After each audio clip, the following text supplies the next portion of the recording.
Nope, you're perfect. You're perfect, Mila. So, Hey yeah. guys. Good morning, everybody. Good morning, world. Good Hey morning, guys. everyone. Yeah. So we do have a speaker this morning, and there's a few things going on. Jamie's going to be a few minutes late, and yeah, so we got a few things going on. I got to give my precious pups marrow bones. Jelly the best. How you doing? Bouncing Tigger. Uh, SB, how you doing? Good morning. Good to see you. Kathleen, good morning. Uh, Thank you, moderators. Jamie's coming. Not that I think you need her. You guys are doing great, but I appreciate all of you. I appreciate that. So, guys, we do have a speaker, but Rebecca, you want to say hello? I said hi, Oh, I'm everyone. sorry, I I, didn't. I said it. I said it quietly, but again, good morning, everybody. Glad you're here. Hope everyone had a good weekend. I hope you're staying warm and hope everybody enjoyed the Super Bowl if you watched. I didn't watch, but I'm glad the Seahawks won because that's who I wanted to win. Yeah, I And didn't watch it either. I didn't watch any of the commercials, but I tend to do that. But I don't know that they're as great as they used to be. And I Yeah, didn't see any of the halftime show. So, yeah, I guess I missed the whole damn thing. yeah, I didn't really watch. I kind of listened from afar. But Right, right. Did you want Seattle? I didn't even know who was in it, Toddie. Yeah, I didn't know who was in it until 2 weeks I ago, to be honest with you. I just don't. I'm not interested in it. I could do basketball or hockey, but I don't get me. I don't want to do football, baseball, none of that stuff. I don't get into it. I understand. How you doing, Mila? Thank you for coming on the show. You're very welcome. Good morning, everybody. So Mila does have a story that she'd like to share, and I got marrowbone to give to my dog. So I'm gonna shut off my mic to not interrupt anybody. Becca, I'm gonna ask if you, Rebecca, I'm gonna ask if you could just take it from here with Mila, and I'm Yeah. gonna listen and kind of step out of the way, but I'll be here. All right. Sounds good. Okay. So, anytime you want to start, just go ahead. Tell your story. If anybody has questions, I mean, you can always choose not to answer questions if you're not comfortable, but whenever you're ready.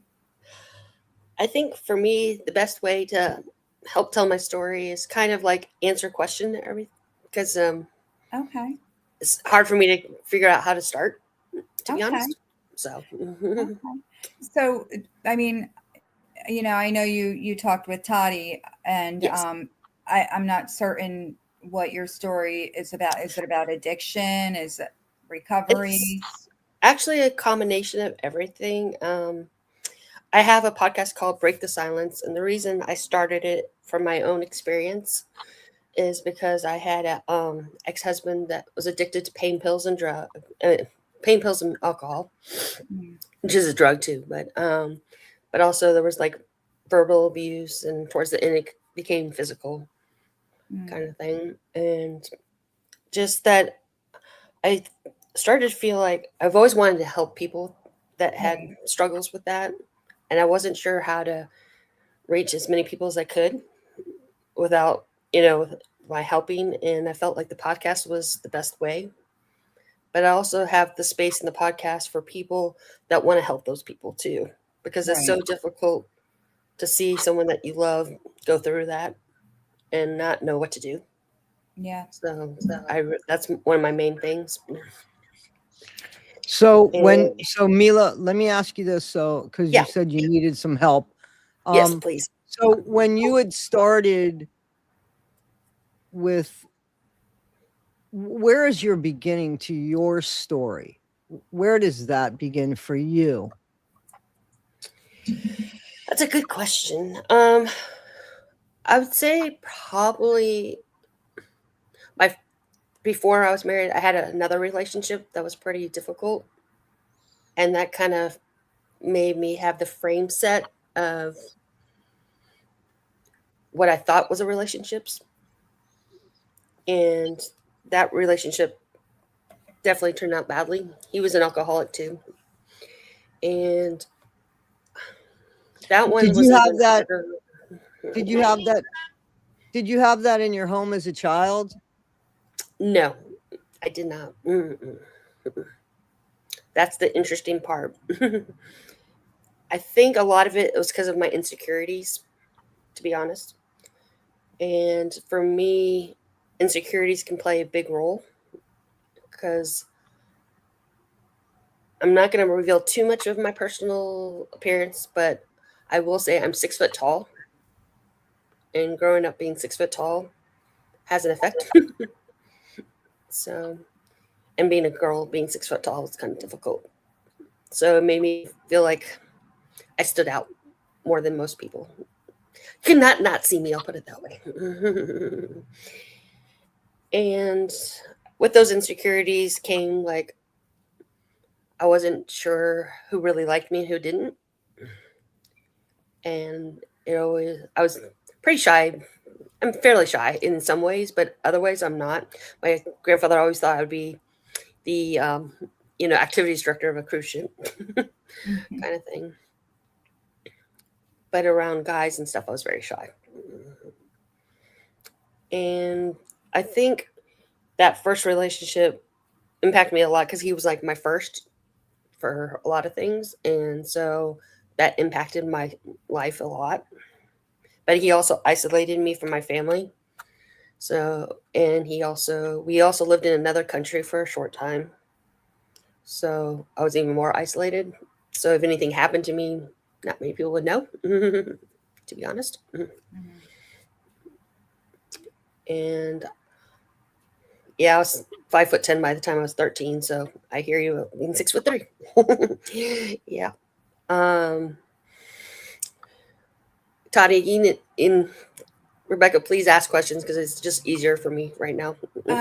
I'm just curious. You said, I guess your second husband, he dealt with pain pill addiction and alcohol. Is he still around? Are you still involved? Actually, he passed away. I'm So I had sorry. to go through that after the divorce also. He did pass away, and that's part of the my story too is that how to deal with that Right, because I never got to tell him what I thought because I knew it'd be unheard at the time we were conversing, right.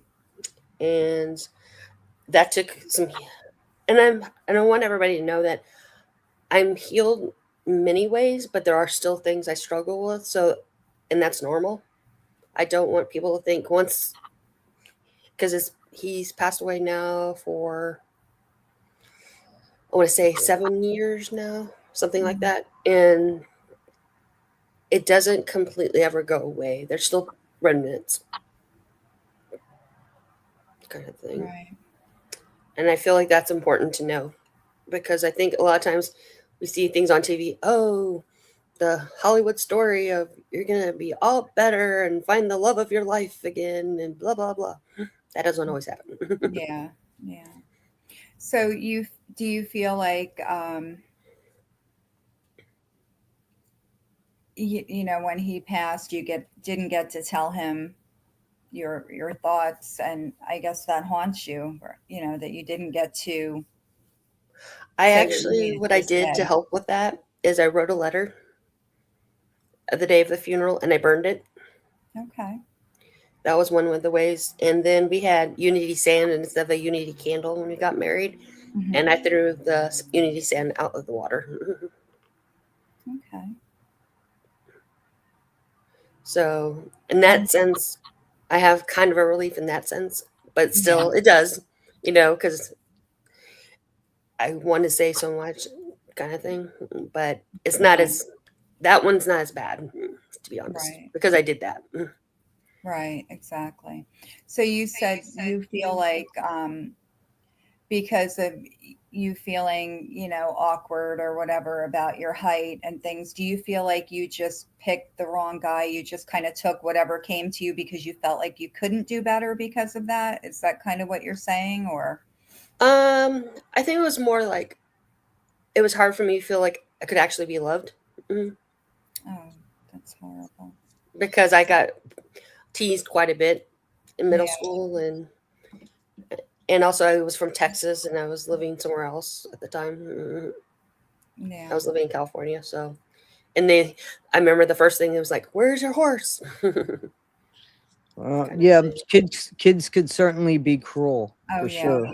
So definitely. can I ask, and Yes. I apologize because I I I actually had a doctor's appointment and it was virtual, and Hmm. I just didn't want to cancel it, and I didn't want to cancel Right. you, so I apologize. No worries. Okay, so um, I heard what you were saying about that your beginning was like when you started outgrowing people, physically outgrowing people. Is that the thing that made you feel like the most insecure? Is that what we're saying? Is that That, yeah, and being from somewhere else, not from where they were. So, right? Right. So it made you feel like an outsider. And of course, kids are cruel. What did you get, if you want to talk about them? Because you said to ask, what did you get yeah. at home that kind of hopefully balanced or counterbalanced that so that, you know, did you come from a loving home where they were like, oh, honey, people are jealous, models want to be 10 feet tall, did you get um, that at home or what? I did get support, but my dad kind of grew up in the phase of being very stoic, Right. and he's the ninth child, and I just remember things like that. That things, I mean, and also he lost his dad when he was young, so I think my dad still had things to deal with to be a dad. So I've never, um, not until now, like last 20 years or so, that I've realized that he didn't have the tool set on some things. Yeah. I feel like, Yeah. It's and accept nice. that. Hmm. It's nice when we finally realize that our parents are just people too, but we have to get there ourselves first. Correct. And first we have to understand that there's something wrong with us Right. to allow, the grace for others. Hmm. So, Janae wrote, Mila, have you heard? I'm getting ready to sneeze. Are you able to read the comments? Yes, I am. I just haven't looked at it very closely, but I got the one on the screen. gotcha. Mhm. Yeah, I do not necessarily meditation, but I do pray, and I use my relationship with God to help me a lot. Mhm. No, she was asking if you kind of kept like a grief journal, like Oh, something sorry, I misread that. where you Um, write out your feelings, in some ways I do, but in some ways I do different ways of processing it, to be honest. And Yeah. not Right. just a journal. I say I I also listen to certain music that helps my healing a lot. Yeah, Because we all have that as an escape, don't we? Yeah, we yeah, talked about that last week, different music. Remember, Toddie? I don't know how Mhm. we got on the subject, but we were talking about music and movies and roller skating and all that good stuff. Right, right, right. Yeah. So, Mindy's in the chat. She says good morning to everybody. Oh, good good morning, morning. Mindy. So, Mila, when you, so I guess what I'm getting at, so was there a pattern? Um, was there a pattern for you found yourself, was there drinking at home? No, actually, it was opposite. So, and yet you found yourself involved with two people that drink, Hmm. right? Yep. And yeah, hmm, I mean, that's not that it's weird. It's No, it's you very know. unusual for sure. So, Mila, guys, I'm gonna put in the link. I mean, in the chat here. This is Mila's Spotify. She has been inspired to have a podcast. And did you explain what it's about? A little bit. I can explain a little bit more. So, guys, Okay. this podcast, I start out with my journey, and then from there, I'm gonna have different guests. And being very gracious and coming on my podcast. And I'm going to have other guests, like I have a judge that goes over mental illness, and I have a prosecuting attorney for domestic violence coming on soon, and Nice. a lot of people are wanting to come on, and I want it not just about a victim story, but also to help those people that are in the situation, the Right. loved ones that want to help. Because I know with my parents, especially my mom, um, she really didn't know. She didn't know what to do, and I mean, yes, she could love me and give me that safe place, but even with my safe place, I still wasn't safe. So just having that tool set really helps to know, and also knowing where to look. Because I've started at like a Google document where it has different resources of places you can try to help yourself, if or Right. know somebody that needs help. So, Mila, I have a question. And Yes. you said that your husband or ex-husband had an addiction to alcohol and pain meds. And I don't know how much or how many of these shows you've watched with Toddie and I on Monday mornings, but I also shared something very personal on one of our shows about my current boyfriend who he was an alcoholic, stopped drinking, and then he was on pain medication prescribed by a doctor. And I'm just curious, was your husband's medication prescribed or was he? Yes, it was prescribed. He Right. had a back injury. Mm-hmm. They put him on the holy grail of pain meds. We were through a pain management doctor, and Mm-hmm. actually I was too, because I got ran over by a golf cart, Oh boy. and somehow I was able to get myself off most of them. There are times I still need a few, but I'm very cautious. But with him, yeah, he was on morphine, hydrocodone, gabapentin, Yeah. um, a few others. Like I said, it's the holy grail, and then Right. mixing that with alcohol. And he was diabetic, so Oh boy. Wow. we, Wow. we had multiple things going on at one time, multiple And fluctuations of not only the how the meds affected him, but his mindset. Because when you're in diabetes, you have a different mindset too, right. and things like that. And towards the end, he had weight loss surgery, and Mhm. so but then it got dislodged because of his back injury, so he gained all his weight back. So there were a lot of factors and kind of thing. So it was a lot, because there was times he drank a whole bottle of rum. Being diabetic, that's not fun to live with. Yeah. Was he was he very mean to you when he was drinking, or was it when he was not, or couldn't get medication, or was it he all the was time, or he was mean in the sense for verbal, like he would tell me I needed the weight loss surgery, or he would tell me things like he woke me up in the middle of the night saying, "Why would I spend all this money on you?"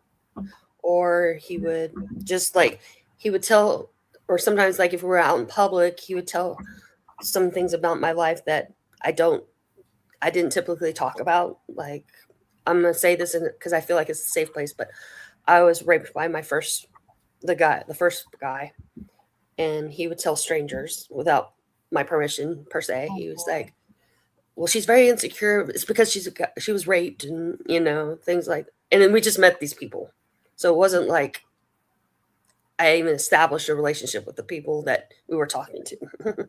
Yeah. Oh, that's not good. Yeah. No. So there were things like that that happened a lot in that relationship, in that mental space. Hang on a second. Do I have mods in both chats? Guys, do I have mods in both chats going on, please?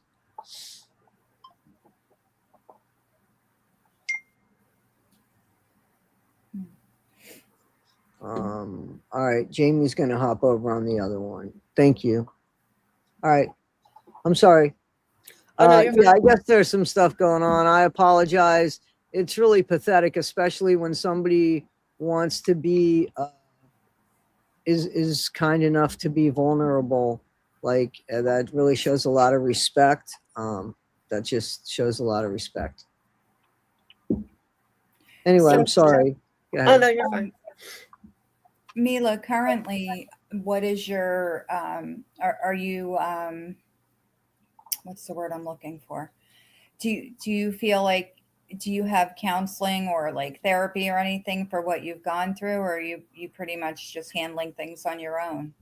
No, I actually started counseling towards the end, and Mhm. I've continued with it. You feel like it Unfortunately, I helps? had to change therapists because of insurance, things like that, which I've done is that. always I've difficult. had to do that. Yeah, and it's difficult because it's like I don't want to start over.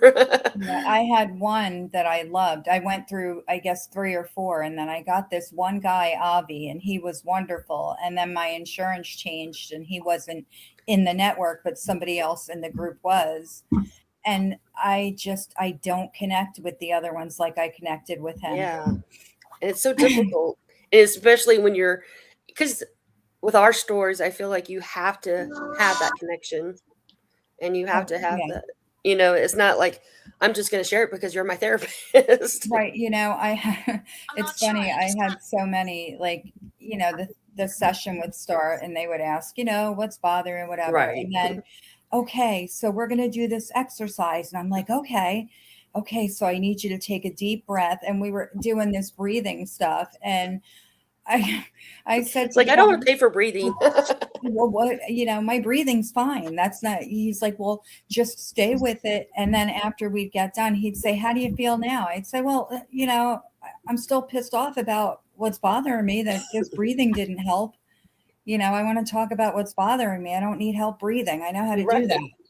And Exactly. it was just, he's like, you have to accept what I'm telling you and in order for this to work. And I'm like, well, you didn't even talk about my problem. We were breathing. I'm just, some of them were just so odd, or maybe it's me. I don't know, but No, I agree. I totally agree. I mean, and I think it's also sometimes you have to get the right one too, like the ones that understand trauma, right. because I don't think all of them do. No. And also, it's just because I even have friends like that, like they want to understand, but they don't because they haven't been there. But some of them do it with great grace. I love them to death. But then there are others will say, like, I even had one say, well, what was your issue with the, causing the divorce kind of thing? Right. Or I love those people that just say, well, that was so many years ago. Get over it. Right. Okay. I'm just going to shut that down. I'm going to get over it because you said so. Yeah. Can you cut those branches for me? That'd be Right. helpful. I've It's like, never heard a therapist say that. I've never heard a therapist put oh, like a not a time frame therapist. on No, but trauma. never a Not really therapist. therapists, but but People in sometimes general. even then they don't, depending on the therapist, they don't see the trauma, like they don't understand the I trauma. don't. I've been very fortunate because I've had two therapists, and I really am fond of both of them. But I think I spoke on this on an earlier show that I almost didn't keep the second therapist. And I went two different times. So it's not like I did anything with the first therapist. It was just like 2 decades later. Right. And I wasn't even sure she was in business, but I had insurance and I went to this other therapist who I never met. It was virtual. I didn't have a lot of faith in that, number one. And then it was like, I remember complaining and saying, I got to get a new therapist. But I think by the fourth time or fifth time, I was like, oh, okay. Okay. And because she called me out on something finally, it was like she was letting me get away with stuff, I thought, but she Mm-hmm. wasn't. She was just trying to figure out the best approach to get me to listen. So, I Yeah. mean, so I'm grateful that I Mm-hmm. didn't get rid of her. So sometimes it's on us. We got to be patient, and Right. patience Right. isn't something a lot of us are good at. We want things and we want them now. You know what I'm Right. saying? Correct. Exactly. Or there's other things that you act out on, but there's a underlying things that you're not thinking that's triggering that. Right, And you don't right. realize it. But again, you have to be able to be vulnerable enough too Mhm. to, give it a shot, because For sure. you're only part of the, you're not, that therapist isn't all of the therapy. You're part of it, and you have to Correct. um, participate. Right. And also asking the right questions. Like you asked me, Toddie, just like, where do you think it started, kind of thing. I mean, not everybody, people think, okay, just from the most recent thing, that's what's caused it. It's about Oh, growing. I definitely, therapists don't think that. I don't think therapist, not that I speak for therapists, but I've never had one that kind of, anyway, we might be talking about friends and other people that might not have time for Oh, yeah. our stories and our venting. And Yeah. I don't know. I think that there are friends that we can vent to. Here's my biggest thing. And just because maybe something like this, I'm not saying it's true, but I don't mind somebody coming to me and venting to me. Right. But if they're not doing anything that's going to change the outcome, you can't keep using me like that, because it's exhausting and I don't want to keep doing that. You know what I Correct. mean? Correct. So, I mean, if you want to tell me the progress of your shitty relationship, along with the progress of your happiness, that's great. But there's got to be some sort of like end to it, because I don't want to enable. And you got to be careful when you give Mm-hmm. friends, um, when you give them suggestions, because half the time they're going to go back to that person, and then all of Mm-hmm. a sudden you're the bad guy. They never liked you anyway. And if you Right. know what I'm saying, as soon as they get Oh, into a yeah. fight with you, you're thrown under the bus. So Mm-hmm. you have to be really careful with that. Yeah. And that's one thing I want to have in my podcast is that way to be an active listener to that person, but also, like you said, you need to have that boundary. They need to be proactive of their own journey, but you need to help them get to that point too. But you can't always be that person. No, absolutely can't be. I know. Um, I lost a friend who, I was friends with her since, I don't know, middle school, grade school, I don't know. But during, I'll call it my time of need since during, the dinosaurs roamed. but, I was going through the things that I went through over the past couple of years. And she ended our friendship like abruptly during this time because she just said I was too much. Like she just, I guess, couldn't handle it. And, um, it's so funny because I do bring her up from time to time, but I don't miss her. And I don't know what that means, but it wasn't a big loss to me that she, you know, ended the friendship. I guess, I don't know. I think some of it is I because don't know. I've learned of my past is like we have people in a season, and you had that long season with her, but then you're in a new season, Yeah. and sometimes, but it's okay, and to learn to be okay with not. I have a best friend too that I've grown up with. Like our parents were good friends and yada yada yada. And the last couple years, I'm the one that always reached out. I felt like, and I've stopped reaching out because I feel like she can do sometimes, Right. and I haven't. I mean, I miss her at times, absolutely, but it's not such a heavy loss as I thought it would be Right. either. Exactly. That's And how I I get that. feel. Yeah, that's how I feel about, this person. It's like, I even thought about, well, if she ever reached out and said, I was wrong to end our friendship, during, what you were going through, like, I'm sorry, whatever, would I don't know how I would react. She'll never do that because that's not her way. But I often wondered how I would, react if she did. But it's funny. I did think that I would miss her more because we did a lot together. But I guess I'm okay with it. It's weird because First of all, somebody has a question for you, Janae. Mila, I'm sorry. The question is from I was going to Janae. wait until after you spoke. Yeah. Okay, Go so ahead and speak, and then I'll answer that question. For sure.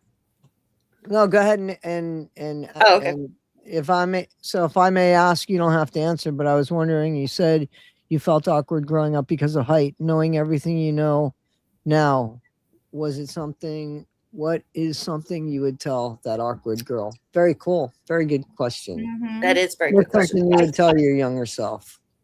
I think the biggest thing I would want my younger self to know is that it's not a reflection on me that they're saying those things. Like, it wasn't just my height either. It was like, I feel like it was, pretending to be a boy that likes me and actually not, that kind of stuff. And just knowing that I would try to tell my younger self that you don't need to have that kind of validation from someone that you don't know very well. Does that make, if that makes any sense? Hmm. So I was going to speak on the seasons, that because there's a thing that says, what is that saying? There's a season and a reason. There's a reason for people coming in, and then there's a season for, right? So I had a friend who I was really close with, and I mean, this person helped me so many ways. They gave me a place when my relationship, I didn't want to be in a relationship anymore, and I just needed space to clear my head. And I did that twice, but this time the relationship ended. I was just at a different friend's house.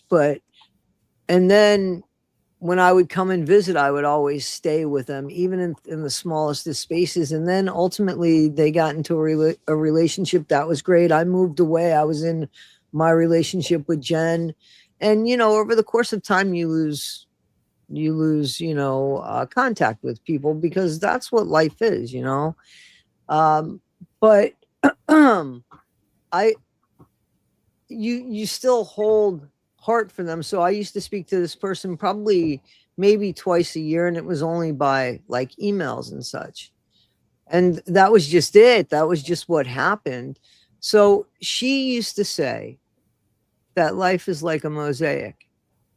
And when you get up close to it, you get into that portion of the stone, right? But when you pull away, look, all these stones, all these people, all these memories, all of this is your story. It's all your painting. It all reflects you.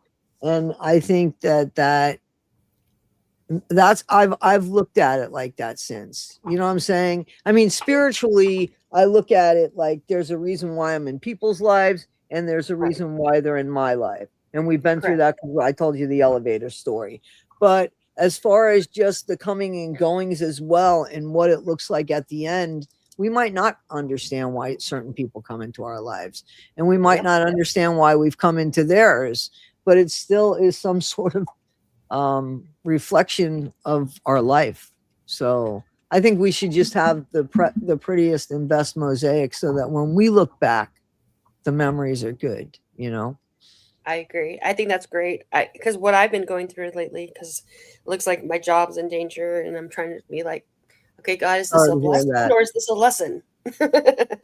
Kind of thing. So that's how Yeah, I'm reflecting on things now. It's like, is this a blessing or a lesson, God? So, and both it could could be be the both. same. It could be both for sure. Could be both for sure. Because a lot of it depends on how we look at it, isn't it? Correct. If we look at something in a positive light, and that's really hard. And I just wanted to tell you, guys, those that don't participate in Sunday church, I've started to read The Greatest Salesman. Is that what it is? The Greatest Uh, Miracle. I'm sorry, The Greatest Miracle. yeah. Which one am I reading? I'm reading the Ogmandino. Hang on, because that's going to bother me. I think it's The Greatest Salesman.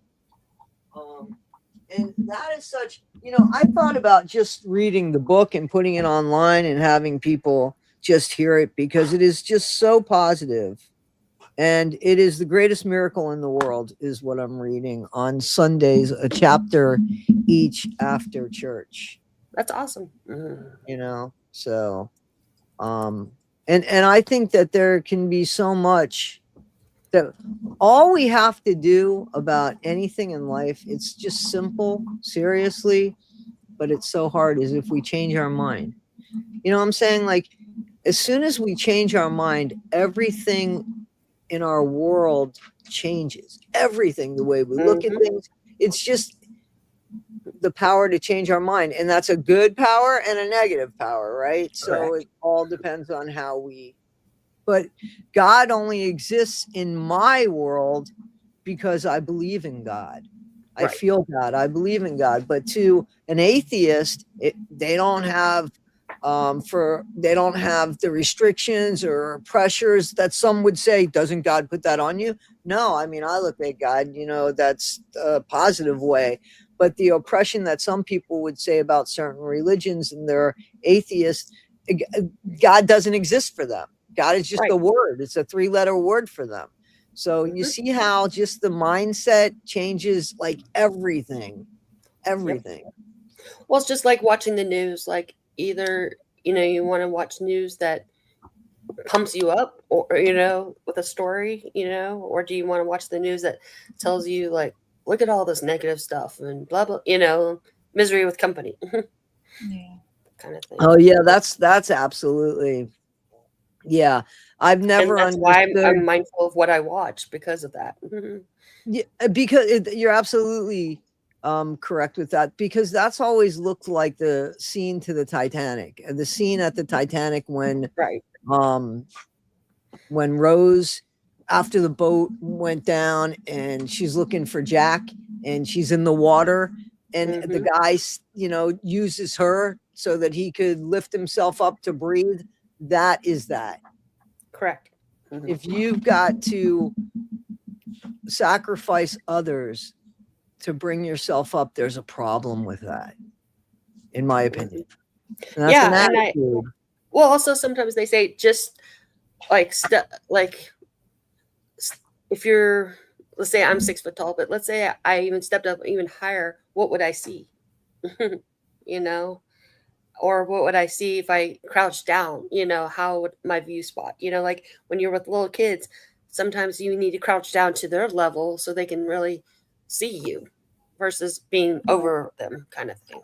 I mean, it's all about perspective.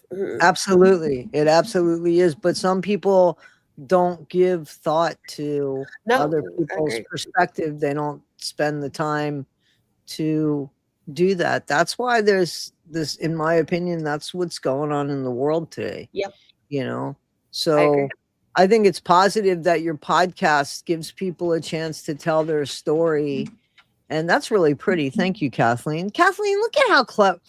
Kathleen, Oh, Kathleen, can you help me come up with some emojis for the members? Can you guys help me do that? My mods, I don't know how to do that. It's the Windows key and something else. I can't remember because I don't have my a students do Windows it all the time. computer. No. I don't. I mean emojis like for like the special emojis that members get. Oh, yeah. Yeah, I want to do that simply because I mean that's Mhm. the only thing that they would get because I don't do anything special except say thank you so much for the Right. members. But If I I just find don't. out, Toddie, I'll email it to you because I know Oh, yeah, other it looks like creators that I've do it. got. It looks like Kathleen said that she'll reach out to that, so that's good. That's good. I know that Rebecca's gonna be doing some stuff with her channel. That's you know, And if there's anybody in the chat, guys, that feels like they want to come on and join my podcast, feel free. I do my podcast every 2 weeks. I record before then, but I do it every 2 weeks. It's not live like this. It's recorded for now. But you never know. I might be like Miss Toddie, that I get the courage to do it live kind of thing. well, But please don't call me Miss Toddie because that's reminiscent of like it's a the southern jail. thing. I'm sorry. It's a southern thing. I mean, trust me, it's a southern thing. So But Yeah, no, I get it. I get it. I've been in the South. I get it. yeah, but then what's funny is my dad's Southern, Texan, but then my mom's Michigan. So I have a little bit of both. Right. But Well, I wanted to know to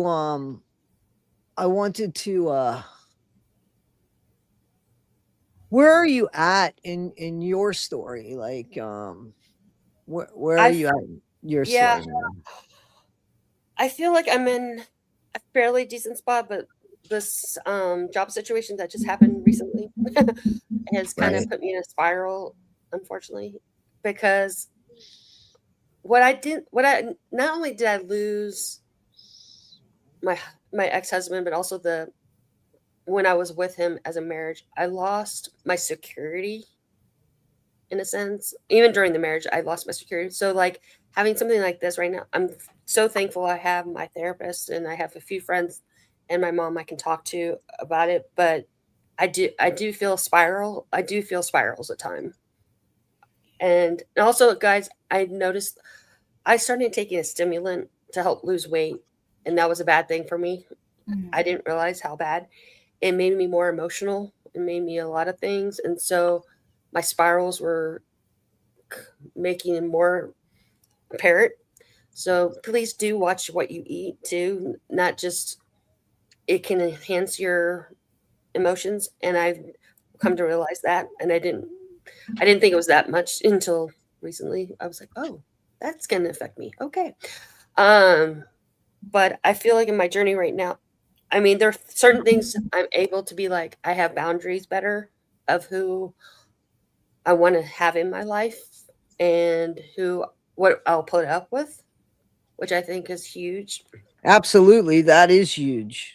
because that was what I think a lot of it was. It's like I let things slide that I shouldn't let slide because I wanted to keep um that not safety but that keep that I don't know.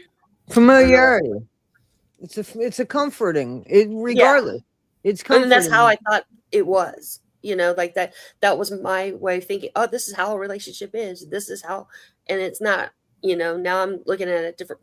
Like there's there's certain people like if I want to get in a relationship, I don't just go, oh, you want to be in a relationship with me? Great. I'm more cautious about it. I'm more like, okay, I'm going to look at your words, what you say to me versus before it'd be like, it's just random text. So I think And that depends on days too. There are days that hit us worse than others because we'd like to think we have control. Just when we think we have control, then we have a bad day where something correct. happened when we woke up and then something else happens. And there should always be a reset. There should Right. always be something that we can do to reset. I don't know what it is for people, but we need that. I definitely know Absolutely. that we need that. I agree completely. And also, like we were just talking about the perspective, like I could have had like after this divorce, like okay, this is how it is, so this is how relationships are, and kind of thing. But now I have the perspective of like, okay, what do you want from me? What are you trying to get out Right. of me? And it takes time to get to that mindset, and it takes it. And I saw this beautiful thing on Instagram. It had this guy. He was like on a fake stairway, and there was a trampoline next to him, and he would go up a few steps and fall into that trampoline. But then he would get up a few more steps, get it down to that trampoline, and they said that's how grief is. And I was like, and that's also how life is. We take a few steps, we fall down, but it's the matter of us getting back up on that stairway and trying again. I And agree. sometimes I some agree people with can't that. get past getting back up again. They still want to be on that trampoline, and that's a hard place to be. And I'm not saying it's always easy to get back on, but know that you can. I feel I like understand that. because I definitely. trust me, I've done that many times. Yeah, the only thing with the trampoline is that it's soft. Sometimes Right, we don't land so soft, and but the it visual of thinking of it that yep, way, absolutely. No, you're right. It's more positive than the way I'm thinking about it. I'm joking. And again, about perspective. And also, some of the steps are going to be long steps. And sometimes it can be just one step, just getting out of bed the next morning can be an accomplishment. Right. Definitely. I know that feeling. I agree. Oh, thank you, Lala. Thank you so That's much. wonderful. I'll love to do that for Toddie. She deserves it. Very And nice. Kathleen, too. They both deserve it. Thank you. Thank you. You mean Rebecca? I think you I'm mean sorry. Rebecca. What? That's That's sorry. all right. Because I think sometimes we I read the don't know comments and make me. what is going on in my brain. No worries. No I have worries. a question. Yeah. If you don't mind. When you were with your husband and he was in active addiction, did you feel you got angry, like thinking, how can you do this? Did you feel angry, or just were you concerned for his safety, or what were your feelings? I had a lot of feelings. I think for me, it wasn't anger. It was more like I wanted to fix it. Right. I had the mentality of like, if I go to AA with him, or if I, support him when he goes to his outpatient treatment, and that, if I'm the supportive one, that I can help him be that, but it's, Like he knew he had a problem and he admitted it, or was he in yeah, he denial? would admit it but Yeah. like yours, like he would get well for 2 or 3 months, but they say that it takes about 3 months for the alcohol to leave your system completely. And by that time that it left his systems completely is when he would go to his cycle again. Yeah. And the cycle would be lately worse than it was the last time, It's like in my podcast you'll hear, but I remember I did separate from him for the longest time for a few months with my parents, and I was so devastated when I came back, because I came back to him having a trash can full of beers. Mm. So, and he'd been going to therapy when I was up with my parents. Like we met for therapy. I kept boundaries by not coming, and all this stuff. And then seeing that really, I was just like, what? And then he also took up cigarette smoking. He never smoked while I was with him. So it was like he even built up another habit. So it's a weird system. I mean, I remember crying in the shower, honestly, because that was my only alone time. But even then, he would interrupt it. He would come do something while I was in the shower. So I never felt like I could reset, like Toddie said, Right. because You my never had the workplace was time. trouble, and then I had, because he caused things with my job too. Like I lost, in a sense, a couple jobs because of him. Oh, wow. So, and I never had release unless I was in my car driving to work at the time. And even then I would cry because I didn't know what person I was coming home to, or I was going to be That going, was the hardest and part, not Hang knowing. on one second. Best to you, Carolyn Jackson. Best to you. Sorry. I'm going to the dentist and she's leaving the chat right now. So I just wanted to tell her because I hate Yeah. the dentist. So anyway, sorry. I was going to say, though, that was always my problem. What am I going to go home to? Yes. What shape is he going to be in when I get Exactly. there? Yeah. And that's the hardest. Yeah. It's Like, the Jekyll Hyde thing. Is he going to be nice and happy, or is he going to be angry because he ran out of his, vodka and he can't get to the store to get it and I won't go get it? You Right. didn't know. You never knew. Oh, I remember those nights. Excuse me. PJ Lee, I just dropped the link for Mila's podcast. I'll put it up right here under her. So those people that want to check that out, that's the link for her podcast. God, I'm sorry. You know what's funny or not funny? I don't know. I think that we do things in spite of something and we do things to spite something. Right. And I found that that's what I keep saying in my life, because I didn't have the greatest relationship with my mom and she was just so unhappy. she was just such an unhappy person until the later years of her life because of the way her parents were. So she was trying to repeat a cycle on me, which I didn't know. I didn't know, now as a 62-year-old woman. Yeah, I even caught it when I was younger in my 30s, but I remember just not feeling kind of like I was there for, because she couldn't be alone. You know what I mean? Like that's the way I felt. And that's a horrible feeling for a kid. No kid wants to feel that way. Right. And that's why I had these like surrogate moms that came about the people that I've spoken about. But I've often just been so grateful because that could have destroyed my self-confidence. That could have made me feel like I was worthless and nothing.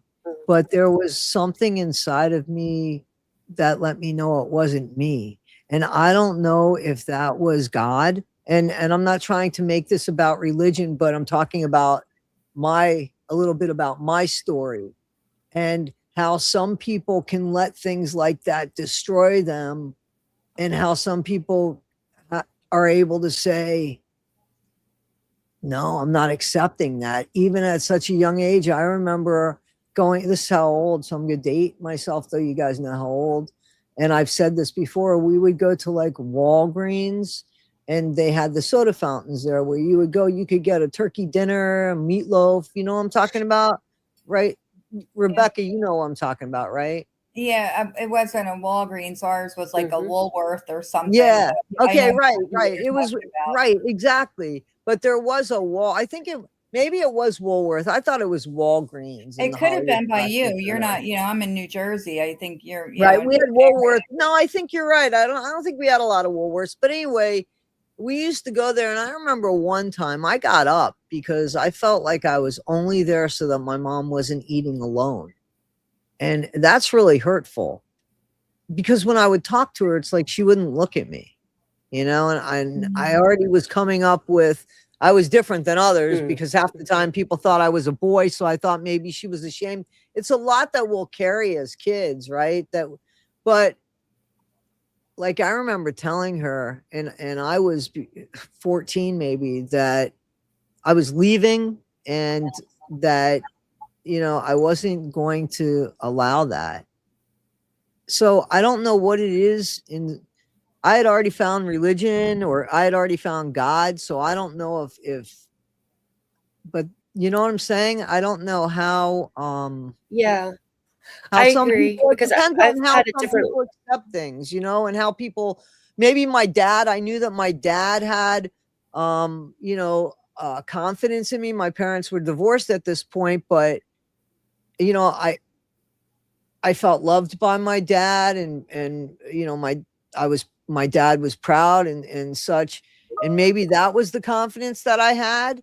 But yeah, I mean, anybody could wear that shit and just it could become their whole life, and it hurts. That stuff kind of hurts. Yeah, and I agree about the God thing because I've always had a different relationship with God than my family, even at a small age. I can tell you, and but I didn't understand that I did. If that makes any sense, like it wasn't until I went to college that I was like, oh, and I really realized what I did believe. Like it wasn't what my parents had told me. It wasn't what my priest had told me. It was more of like, this is what I believe.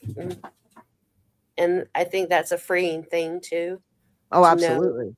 And also to be able to find that out, because I think sometimes we don't take the time, like I was the type of person that grew up that you listen to your elders, you listen to, people that think they have the best interest in you. And I think that's one thing I had to learn, is that I had to learn and that's something I have.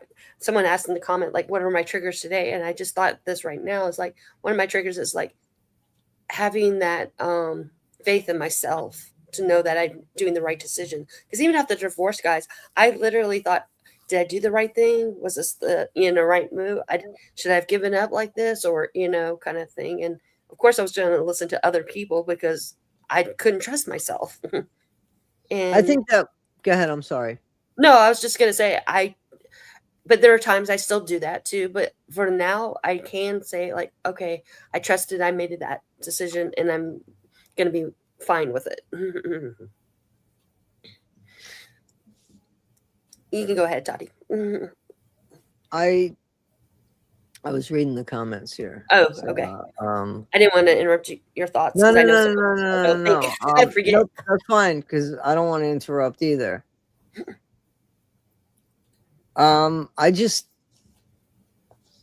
think it's confidence is so important to have, and I'm not talking about cockiness. Right. I'm talking about confidence in being who you are and confidence in the fact that you like yourself. Of course, you have to like yourself first. Yes. And I have had people in my life that haven't given themselves a chance to even know themselves, let alone like themselves. They go from one relationship to another because they don't, and no matter how long they were in a relationship for, so because they don't want to be alone. And yeah, you have to want to be, you have to at least understand who you are, I think, to get on in life. You have to, and then if there's things that you don't like, you should make the effort to change. Why? Of course, it's you want to like yourself, and you have to have the confidence so when somebody says something about you, you can say, well, wait a minute, no, that's not true. And I go by this, and this has come back to hit me in the ass by these trolls online and stuff. But it's true. My dad is right in the fact he used to say, if one person says something about you, let it go. If two people say something about you, it's a coincidence. If three people say something about you, and here's what the trolls fail to mention, and they have nothing in common with the others, you might want to look at it. Okay. So I'm not talking about trolls that are just trying to jump from one channel thing to another channel for harassment. I mean, if you can't see the difference, you're morons. I'm smarter. I could see the difference. But if three separate people, at least three separate people, say something about you where you know that they're not connected to each other, you might want to look at that, because that would be fair. That would be fair to say that, hey, you might want to check on that because there's three separate people saying the same thing. And I think that we should always listen. That has definitely been something that, it's a philosophy that I definitely, is a creed that I totally, follow that, as well as other things, because I've always had this attitude, because I've always said, well, why'd that person leave this planet? Why'd that person leave this planet? And I thought, well, I'd get on a plane. I go, yeah, the plane can't go down because I still have this to learn, or I still have this to learn. So I guess, in some way, my attitude has always been like, when there's nothing more to learn, it's over, because there's a reason why we're here. Being here, having to be given a life for as long as we're living it is precious. It's a gift. So there's a reason why we're here. And with that, there's a responsibility. And to me, and this is totally my creed, that don't leave this place worse than when you got here. If you can't do anything, at least leave it the same. But if you can, at least make it a little bit better, a little bit better. You know what I'm saying? Just at least a little bit better. So. And I think also what you were talking about is discernment. Yes. Listening to that discernment, because there are, like you said, there are trolls, and there's trolls in your daily life, in real life too. Oh, absolutely. And so, but you have to have that discernment of like what people are telling you. Is it out of love? Is it out of fear? Is it, you have to ask a few questions of yourself before you listen to what they have to say, and not believe everything they say, and learn how to not believe everything they say. And it's so easy to, trust me, especially when you're vulnerable. I mean, like I said, my ex used to tell me, oh, you need the weight loss surgery, or, you need, all kinds of things, trying to say that I need to be this, I need to be that. I was not good enough as where I was. but I was always fed into that because I didn't let anybody else, if someone tried to contradict it, but I was like, he's my husband, he loves me, he's saying these things out of love, so to speak, and I had to learn later, it was like I needed to be better discerned about what I was hearing. But if you're constantly in it, it's hard to not think that way. And I think Yeah, that's just I agree that we have to, have the ability to judge, and clearly I'm not the best. Clearly, but I give people the benefit of the doubt, and I hope Same. that I don't change in that way. I hope that my life doesn't become so cold that I don't want to give up on the human race, Right. but it's hard sometimes. And Oh yeah. Marshmallow, I hope you feel better. I hope everything's all right Yeah. with you. Oof. That's hard. Oof.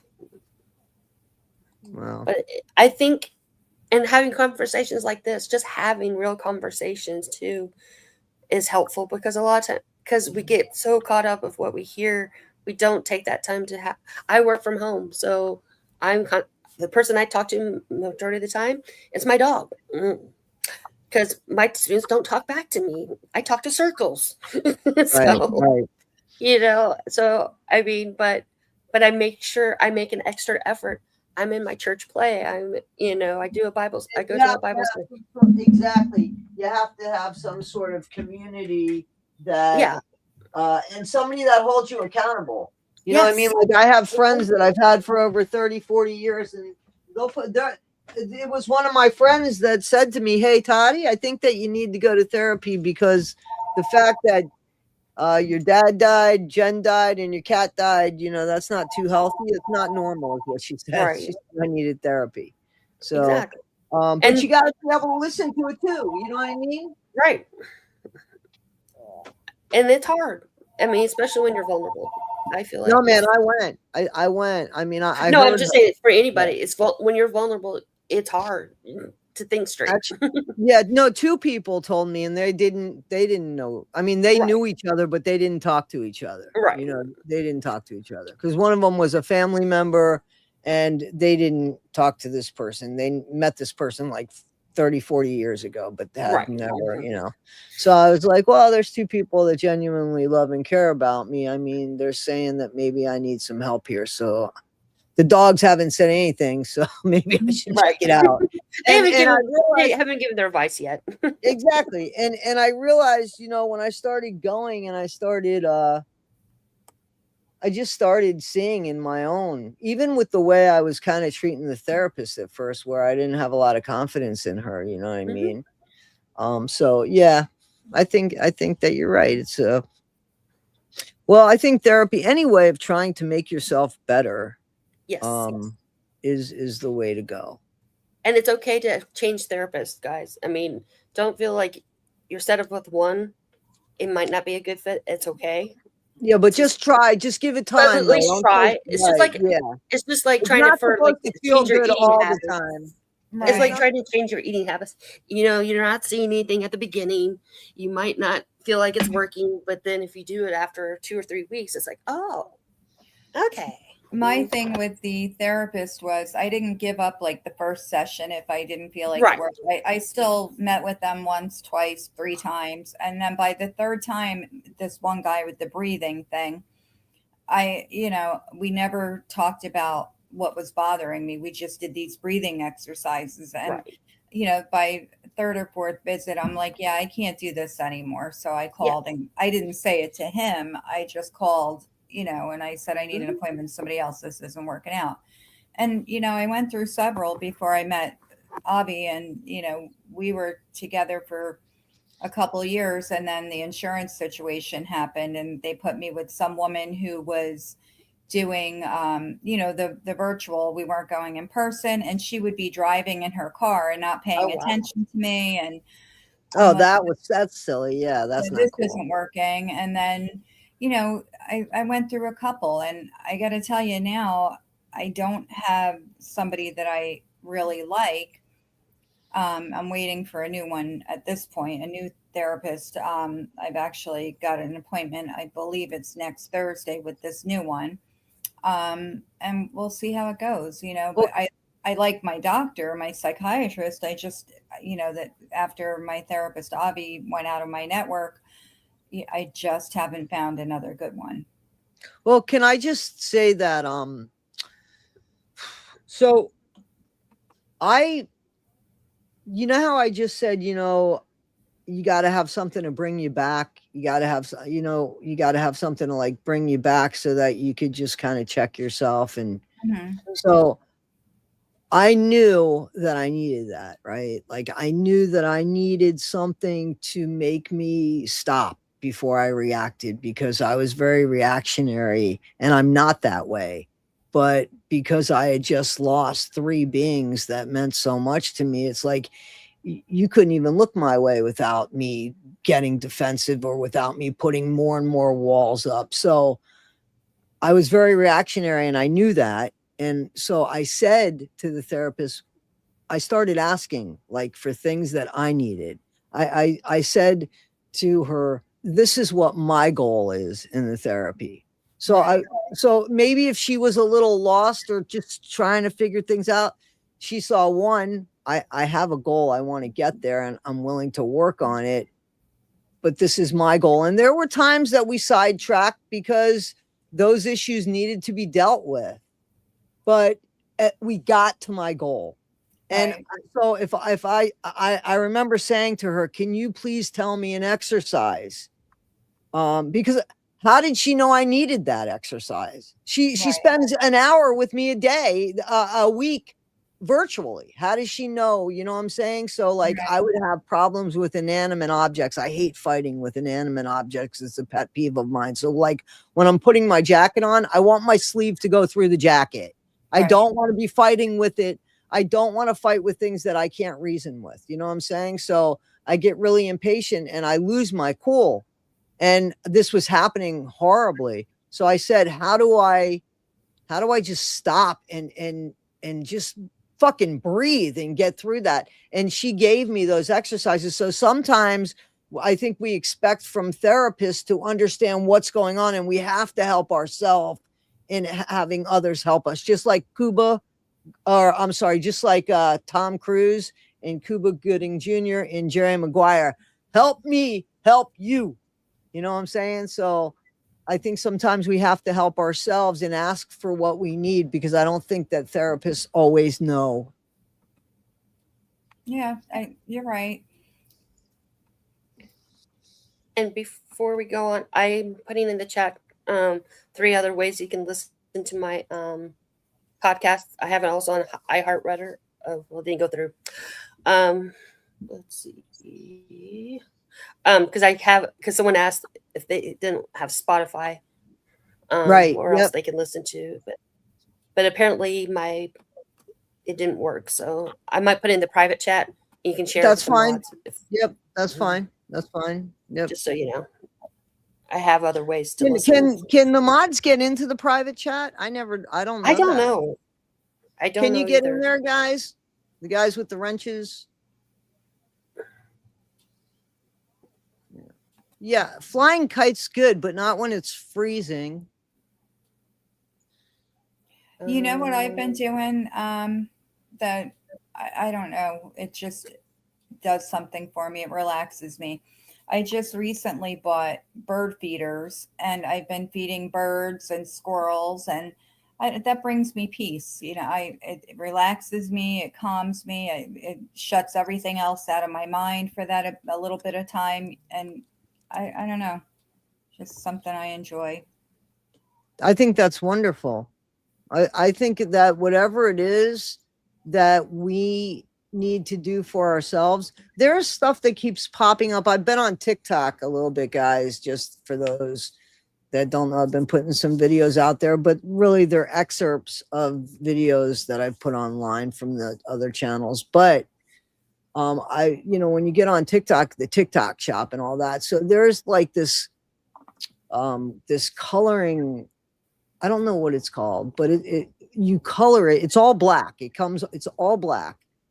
And then you color or you like scratch it off and Oh, I've it seen that. it shows this scene, and then you actually color the scene. And you know what else I used to like? That's pretty relaxing, right? I would think. And then like puzzles, Yeah. and when we had COVID and we couldn't, I was still working, I was very fortunate because a lot of people lost their jobs.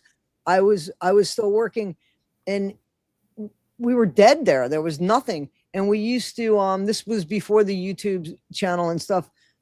We would put puzzles together, and we would actually, one shift would work on the puzzle. The next shift would come in and work on the puzzle. The next shift would come in, because there was 24 hours that you had to be there, regardless if the place was open or not, because you couldn't let people in. That was the thing, and there were always people that lived there as well. So the puzzle thing was really cool.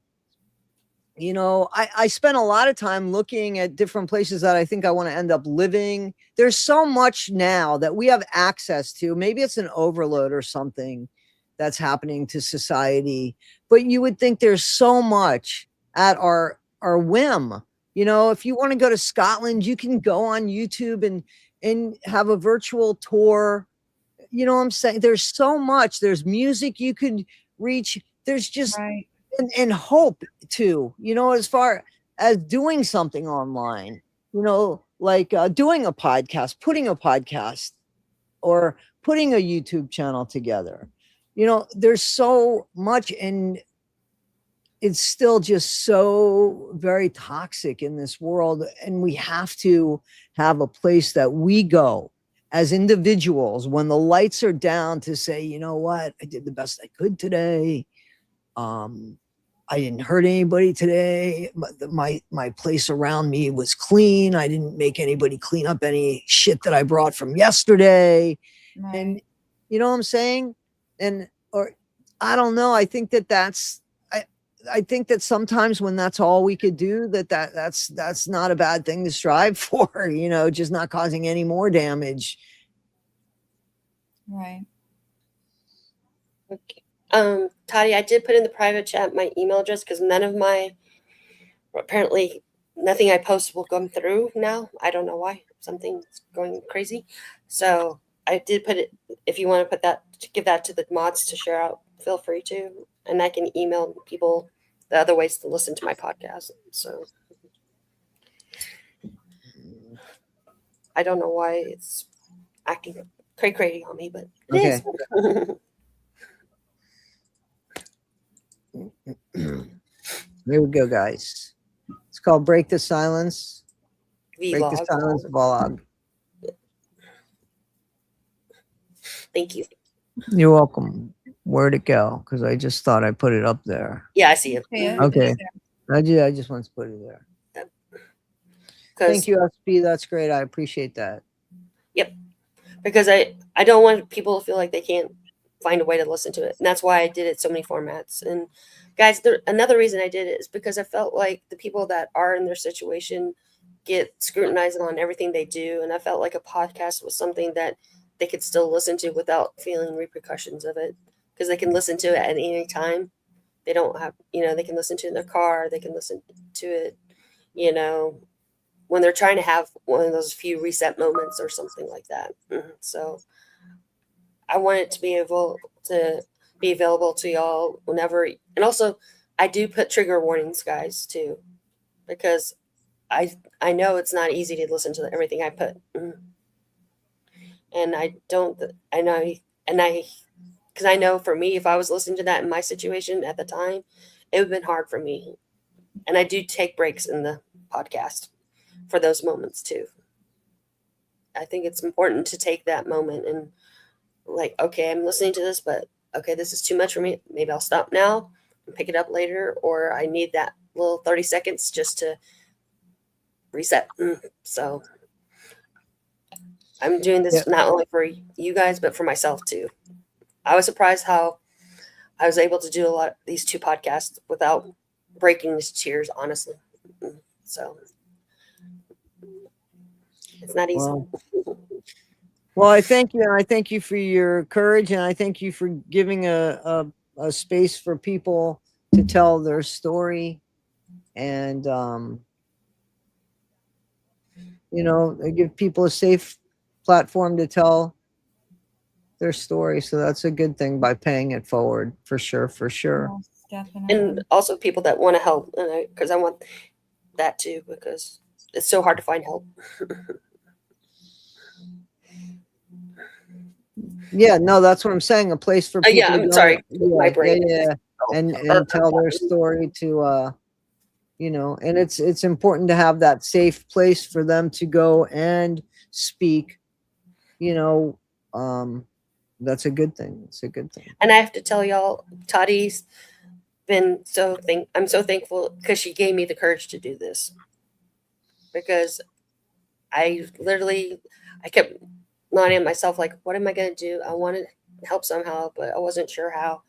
And I'm just thankful for Toddie for letting me be here, but also just knowing that I could, and just her courage of what she's been through. And I'm sure I've heard Rebecca here and there, but I know those things do help, guys, and having people have courage. And then Definitely.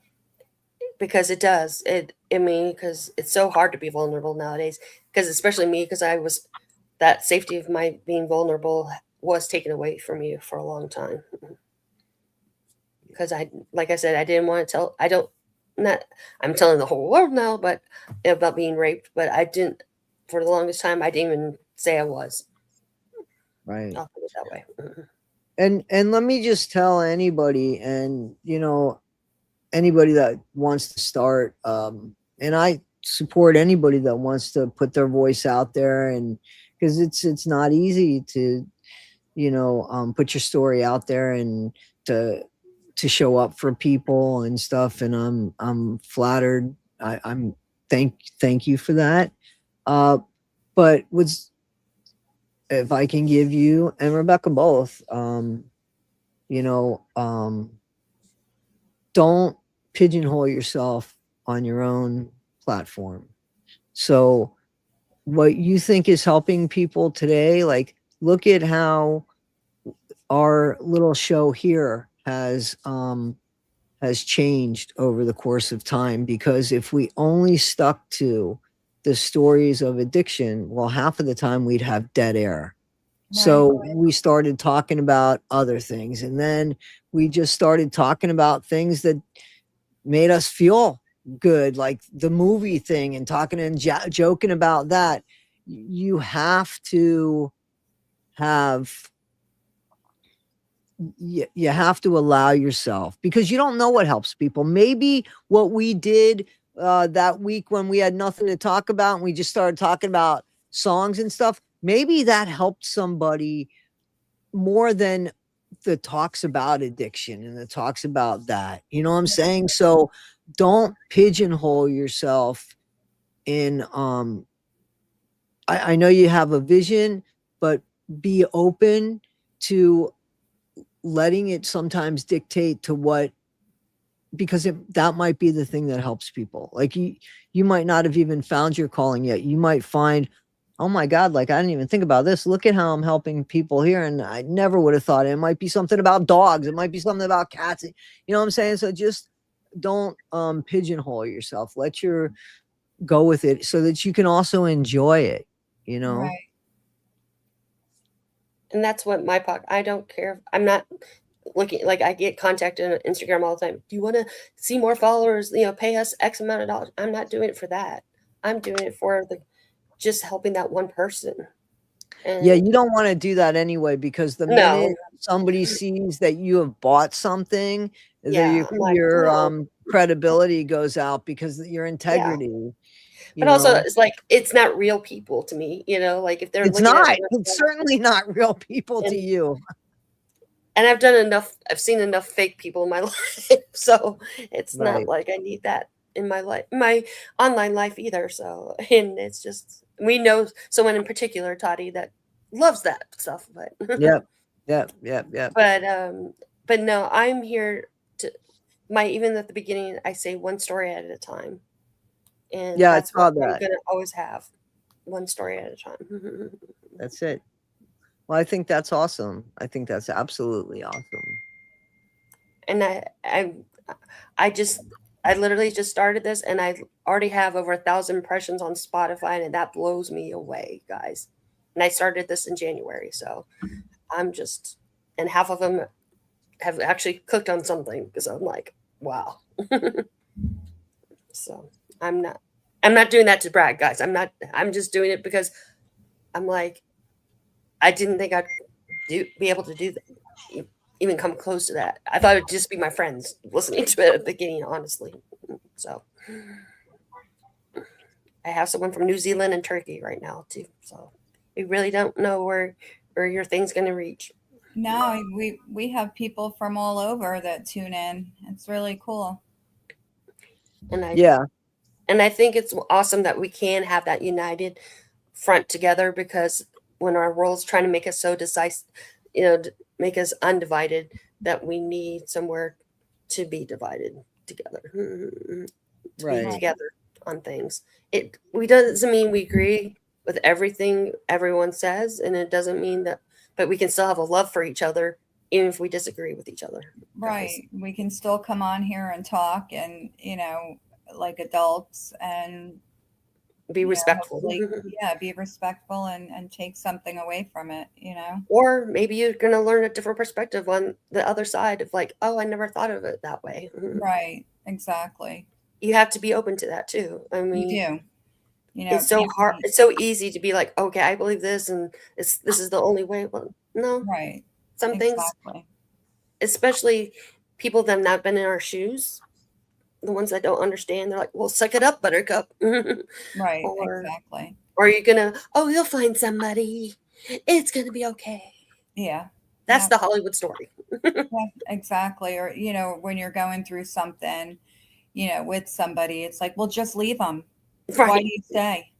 Yes. That's the famous line. Why are you still there? Why would you put up Well, with that? because we have a house together, or the cars are, intertwined, and there's a million reasons why, it's, you think about, people just think it's so easy to just, okay, well, I'm leaving.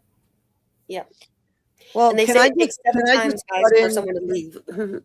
Can I just say, here's the thing. So, and this is not going to be popular. So but you know me, I'm always going to put my foot in it. I think 1000%, and I understand that there are complications in leaving things. Yeah. But also, this is where you have to wonder what's more important. And you're not going to always walk away with everything you left a relationship that you came into a relationship with. I mean, that shit is just collateral damage. And sometimes we just pick the wrong person, and we have to say, okay, I'm going to leave behind this, and they're going to win when it comes to that. If that's our attitude, if that's our attitude, if we have the attitude of, okay, I made this mistake, I have some good, usually I want to leave before all the memories. Here's my thing. I want to leave a relationship, any relationship, before all of the good memories are fucking destroyed. Now, when I feel like the bad memories are coming close to overshadowing the good memories, I'm out. I don't care if it's a friendship. I don't care if it's a love relationship. I don't care if it's a family member. That is at the end of the day, at the end of my life, when I am laying there on my deathbed, all I'm going to have are these memories. That is it. That's it. So to me, and this is my attitude, this is again goes with, this is my mind. This is what's important to me, right? So that comes first. So if it's going to cost me something, that I'm never going to let a temporary situation become a permanent fuck up. Like, that's my least favorite thing. I don't want to make something permanent, because at this moment it's going to be really uncomfortable for me to do something about it. You know what I'm saying? Yep. So that's just a difference in I feel like what's important, and what's important. Okay, if I leave and I have to start paying bills that I never had before and start from the beginning, at least I'm not dealing with the unhappiness all the time. Finally, there's a light at the end of my tunnel. If to me, I just keep repeating the same shit over and over again and expecting a different result, which is the definition of insanity, and it's true, then what does it matter where I live? Because in my immediate world, it's shit. So, I mean, but that's just the difference. That's just the way that we, I think it depends on what's important. It might be uncomfortable, but what's worse to me, I don't want to be unhappy all the time. If I'm uncomfortable for a couple months, 3 months, even a year, I'm fine with it, because then I know that, okay, so there's going to be something better. But right here, there's never anything better, because there's never any changes. So there's never any room for anything to get better. Right. Well, it's just like over December, my mom was telling me, like, well, someone's worse off than you. See that? And I had to tell her. I called her the next day because that upset me to hear that. I was like, Mom, I love you, but when you said that, it makes me feel worse that you said it that way.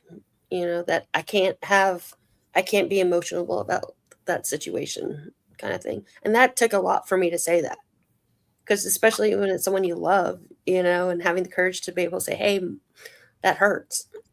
And instead of me swallowing it in and be like, okay, I guess she's right. And, instead I spoke my ground, and my mom she was like, oh, and I knew she wasn't saying out of maliciousness or anything like that. It was just her way of trying to be like, it's okay. There's always somebody that has it worse. Right. And there are. But internally for me, that was saying, oh, then my problem's not that bad. I felt like it was minimizing. And I told her that. And we had a great conversation when I brought it up to her. So sometimes you just have to say those things, even if it hurts to say it to them. I mean, I cried in that conversation. I'm not going to lie, because my mom is very dear to me. And right now my dad's dementia, so she's going through a lot too. I mean, my dad's in assisted living, and she has to leave him every single day, and that's not easy. And so, but I can't have that justify not telling her my feelings. Right. Because a lot of times I do that. Like, I'll justify like where I'm thinking it's coming from, instead of telling my truth and saying, this hurt me, I need to tell you this. Absolutely. And we should never lose our voice. Correct. And that's why I called it Break the Silence, because I lost my voice with my ex. And I'm still trying to gain it back. I mean, there are things I'm saying now that I would never have told you 10 years ago. 10 years ago, I remember the first time I laughed again after my ex passed away and after the divorce. And that was huge. I couldn't even laugh, guys. I couldn't even feel like comfortable enough to joke around anymore, because I was afraid what he would say to me, or I'd be afraid there would be some kind of reaction, or anything. And that's no way to live. No. And just know that it's okay to laugh, and it's okay to cry. It's okay to be mad, you're going to have, you should have emotions. Right. Nobody should ever stunt your emotions. Exactly. And nobody can tell you how to feel. Yeah, I want you to take that away. If you don't learn anything from me, but at least learn that you have a voice, and you can use that voice it doesn't have to be a podcast like mine. Like Toddie said, it could be about dogs. It can be about going to the zoo trips or something like that. And I want you to know that you do have a voice, and I want you to really know that I tell my students all the time, y'all are going to do something great. I believe in you. And tell that to other people, because a lot of times they don't hear it enough. They really don't. Hell, let me tell you something. People. When we see people, we should greet them with smiles instead of frowns. We should take the time to hold open a door for somebody who's coming. Right. It takes a fucking second, and it gives people belief in humanity again. Like, come on. Or say their name on the name tag. You might not know them, but to say, hi, yes, I'm, Mila. What's your name? Yeah, exactly. To appreciate somebody and say, thank you, I appreciate you. You know what I'm saying? I mean, like Yes. that makes, and it costs nothing. But what I feel like, this is a whole other topic, but Yeah. what I think, no. I mean, what I'm saying now is a whole other topic. Yeah, But for sure. I think that what we've become is we want things right now. We Yes. don't want to interact with people. I'm guilty of that too, man. Half the time I order my grocery order and I go there and they bring it to my car. Half the time I don't want to. And so I'm guilty of this is what I'm saying. I'm guilty of this. We don't interact enough with people to even seem to care about them. Everybody is on the phone. Sometimes we don't even want to talk to them. We just text. You know Right. what I'm saying? We have gone back to, and then sometimes we don't even want to bother with the text. So we just put emojis up. So we have gone back to the stone ages here, with just putting up little pictures of how we feel. And what happened with all this communication and with all, I had put a video out and I realized when I said it that there is an art in disagreeing with somebody, in having having a conversation with somebody. It's a lost art anymore because people don't want to have communications with people. People don't want to engage with people. People want what they want when they want it, and that's what they want. And who's ever in their way, they'll treat any which way they want in getting that. And it's becoming more and more like that. And I think COVID didn't help either, guys. I think COVID Oh, divided. absolutely. I agree. It gave us a reason. Mm-hmm. It gave us a reason to keep our distance. Mm-hmm. And also, I want y'all to think about these young kids. That's the reason they're turning to Chat GPT, because they don't know how to communicate with another human being because they're always on their phones. I'm not saying phones can't be helpful, but if they're constantly on it and that's how they get, even watching YouTube shorts. I mean, I'm guilty of having YouTube in the background while I'm working from home. I get it. That's how I met Toddie. But it's a matter of regulation. But they don't have that regulation as a young person. They don't realize what they're seeing is not real, or knowing what to ask, instead of reaching out for that help. And that's when some crazy people fill that gap, unfortunately. And we need to stop that because they get filled with so many, I can tell you yesterday, there were young people that are like, oh, yeah, my life is so horrible because, my mom disagreed with me. I mean, I'm sorry. If my mom and I had a disagreement when I was a kid and I thought that was horrible, it's nothing to y'all. They don't understand how valuable There's life mixed is. signals out there for the youth. There's Yeah. mixed signals out there for the youth Yes. because they're being protected on one hand and But they're trying and then some parents are trying to be,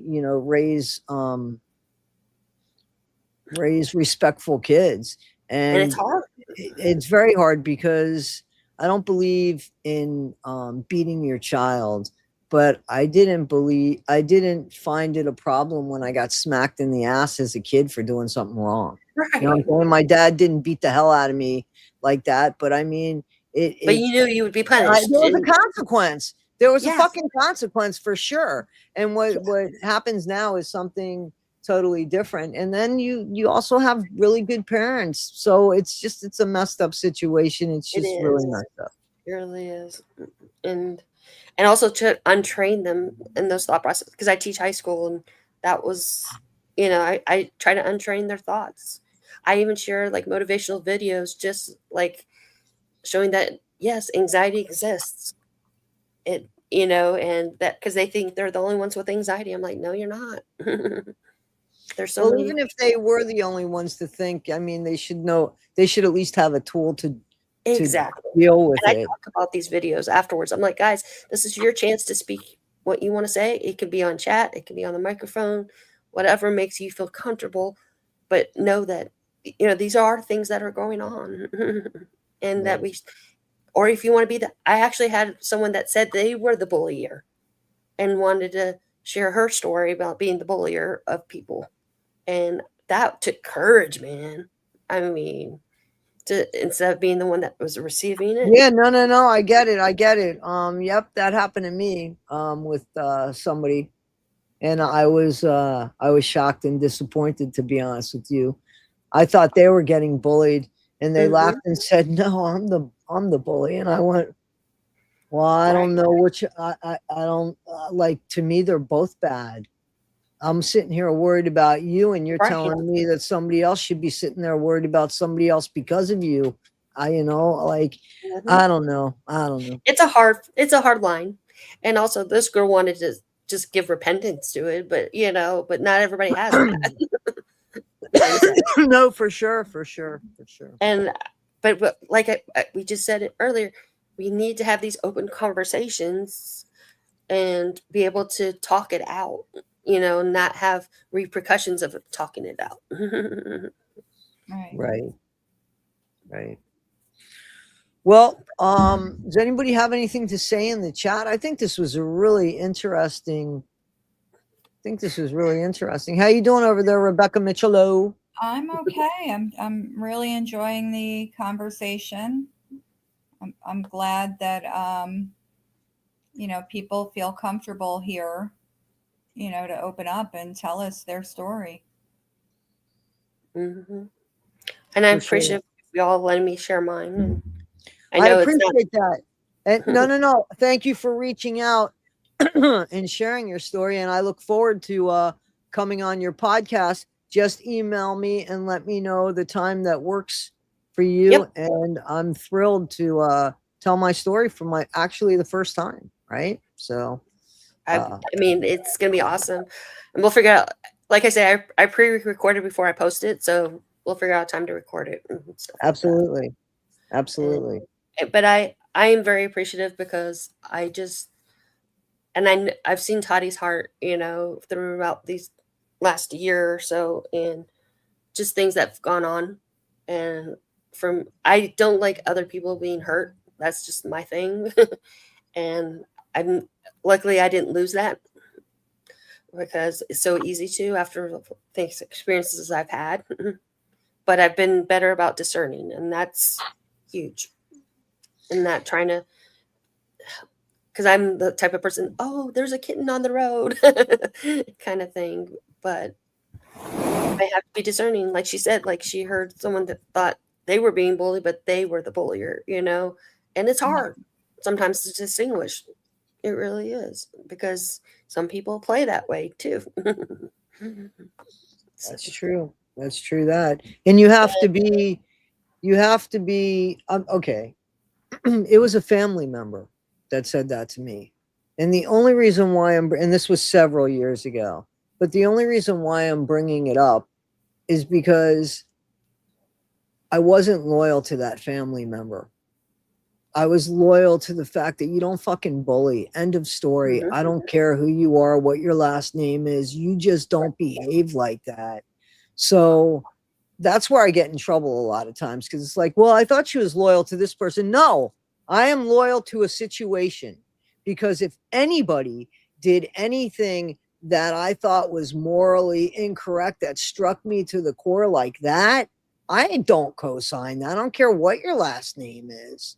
Like, you just don't behave like that. End of story. So, that's probably why, I sometimes will speak positive about one person because they might have done something positive. I also don't think everybody is completely evil. I think there are people like that. Gypsy Rose Blanchard, I think, is completely evil. Chris Greger, sorry. I think he's fucking completely evil. There are people that do things and there is no, oh my God, what a horrible mistake. Oh my God. None of that. Just excuses to why and I think they're horribly evil. So I can't see a good thing in them. But there are people that do less than that might be positive in this way, but negative in that way. And yeah, so that's life, man. You gotta allow a little gray in the area there. Right, exactly. It's like that serial killer they had on Netflix recently, the one that was on the dating game. Yeah. Like, if you talk to him, you would never guess the other side of him. Ted And Ted Bundy. Bundy too. That's I mean, right. That's right. and you, And but the thing is, that's where your discernment. Don't let your negative feelings towards them, because she had an inkling that there was something not right about the dating game guy, but she took that. right. Don't dismiss that, because there is something for me, and it's God telling me, but it could be for you, just your intuition, whatever. Exactly. It, That's a gift. Whatever it is, it's a gift. It's there for a reason. Pay yeah, attention to it. and don't dismiss it. Yeah, and especially women, and I think that our chat is definitely most women, and Mhm. I don't think that Oh, there's exactly young people in the chat, but it doesn't matter, no, guys. When we go shopping, when we don't keep looking at your phone, man, just get in your car. If you got to get on the phone, get mhm. in your car, lock your door, get on the phone. But please pay Yep. attention when you're walking to your car. Have your keys in your hand, so that if something happens, you could hit a button and at least it would cause a distraction. Right. Don't let yourself be, especially, and I'm not saying this, we don't know about Nancy Guthrie. I don't know the No. latest about her from this Right. morning. They didn't know anything more, but it doesn't have to be anything. To me, that could have just been somebody that worked in the area, that maybe cleaned the pools, Mhm. that maybe cleaned the yards, that just caught somebody's routine. And Exactly. she didn't even, like, Rebecca Mitchell and I were talking about this. She didn't even have like an alarm, but Rebecca, I found out she's been living in that house for like 50 years. That, Right. because she felt so safe in there. But Mhm. the thing is that we have to pay attention. we Yes. we we have to, because the world is at least the United States is getting so much more desperate. And don't be afraid that you're doing the right thing.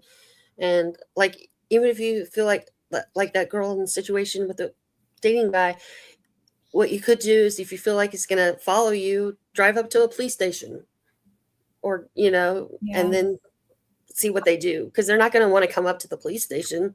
But there are some brazen people. I'm not going to say that it's not always going to happen, but typically, if you pull up to a police station, they're not going to stay following you. Well, here's the thing as well, which, see, back then there wasn't cell phones. No, I know, Call but I'm just saying for 911. now. For Just call 911 and just yeah, say, hey, listen, I'm being followed by this person. I'm here driving, and they'll call a cop in the vicinity and have that car pulled hmm over. Right. So I mean, because to go out and because this happened, I don't want to get into it, but to get out of your car and make yourself vulnerable to get into the door of the police station, you don't want to do that.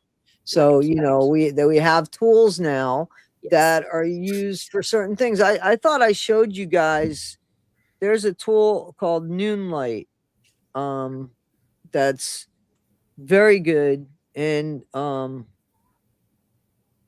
it's like $2.99 a month, and you hold the button on the phone, and when you release the button, until you put in your code that you're safe, they'll call. Oh, wow. you need to share that Yeah. to me, Toddie. I haven't heard about that. You need to email that to me. Yeah. So, all right. So I'm going to show you guys. Hold on, because okay. Hang on one And while second. she's looking for that, guys, one No, thing I I have want it on the phone. I'm oh, going to you show do. you. That's them calling me from Noonlight because I didn't hit the button in time. Ah, So, okay. I like okay. that. So I'm going All to I show just it was to you. all I wanted to say was, like, I watched A Beautiful Boy a number of years ago, and the three C's came up, and this is what I live by. I didn't cause it, I can't control it, and I can't cure it. So those are the three things I want you to always think about, because a lot of times people will say, "Oh, you caused it because the way you dressed, or you brought it, or you let them on by talking to them or whatever." But Right. no. Just remember those three C's. Right. That's good advice. And I use that mantra a lot. But it took me a while and that was a mantra for people that do have drug addiction, but I feel like it can be for anything. Yeah. No, you're right. There's Miss Toddie's face. All right, so this is the app looks like this. Can you guys see it? And then you could so what you do, see, like I have to hit the alarm or it's gonna go off. I have to hit the number, my code, to make the alarm go off. And it did. It did. So here's what you do. You just kind of hold it. So let's say you were somewhere that you didn't feel safe. You hold it, right? For as long as it takes. The minute you take your finger out, you have only 30 seconds to put in the code, your number, before they start calling you. So it calls you. It doesn't call the police or anything. It It calls, calls you. the police. It calls the police, and that's who calls you. Oh, okay. Gotcha. Like that woman that just called, she was the dispatcher. So Oh, it's okay. called, yeah, it's called Noonlight. NOONLIGHT. I'll show you what the app looks like so that you guys, and I am not with these people, you know what I'm Right. saying? Like, No, there's, It's yeah, I information. mean, yeah, no. It's just I've had it for a long time. When I was a real estate agent, I used it because I'd be meeting people that Yeah. I You don't know don't who know the who fuck they I'm are. meeting. Exactly, Yeah. exactly. I think So, that's great. so there's the app for it. That's what it looks like. It's a circle. You see it? It's $2.99 a month. That's awesome, Toddie. I like that. Yeah. I need to share that out. Yep. Even if you're not in a bad situation, but I mean, like all the time, that's a good app to have. Absolutely. You're not always in a bad situation. I didn't get rid of it. Yeah. Because I think a lot of it is that you feel like some people feel like you have to be in a bad situation to have precautions, but no, it's not always the case.